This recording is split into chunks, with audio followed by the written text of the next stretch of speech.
রাজধানীর বিভিন্ন স্থানে এখনো ট্রাফিক কন্ট্রোলের কাজ করছেন শিক্ষার্থীরা। সে বিষয়ে বিস্তারিত জানবো সহকর্মী রাব্বি সিদ্দিকের কাছ থেকে। তিনি আছেন কারওয়ান বাজার এলাকায়। রাব্বি, আজ নগরীর সার্বিক আইন শৃঙ্খলা পরিস্থিতি এবং যান চলাচল সম্পর্কে জানাবেন, একই সাথে জানাবেন যে ছাত্রছাত্রীরা কি আজকেও ট্রাফিক পুলিশের দায়িত্বে কাজ করছে কিনা, এবং ট্রাফিক পুলিশের তো অলরেডি রাস্তায় নেমে যাওয়ার কথা, তারাও কি রাজপথে নেমেছেন কিনা, কি দেখছেন?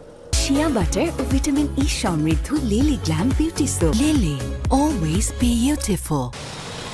সোহার, প্রথমে বলতে চাই আজও ট্রাফিক পুলিশ সড়কে নেই। যথারীতি শিক্ষার্থী, সেই সঙ্গে আনসার, এছাড়া স্কাউটের শিক্ষার্থী যারা আছেন তারাই মূলত ট্রাফিকের কাজটি করছেন।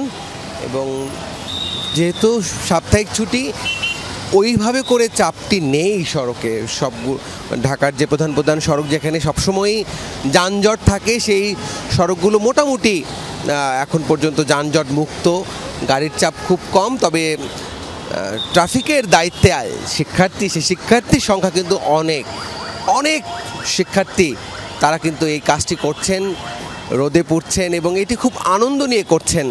আমরা অনেকের সাথে কথা বলেছিলাম যে তারা আসলে এই ট্রাফিকের এই কাজটি করতে পেরে তারা খুব খুশি। অনেকে দেখছি তাদেরকে ছাতা দিচ্ছেন, বিস্কিট দিচ্ছেন, পানি দিচ্ছেন।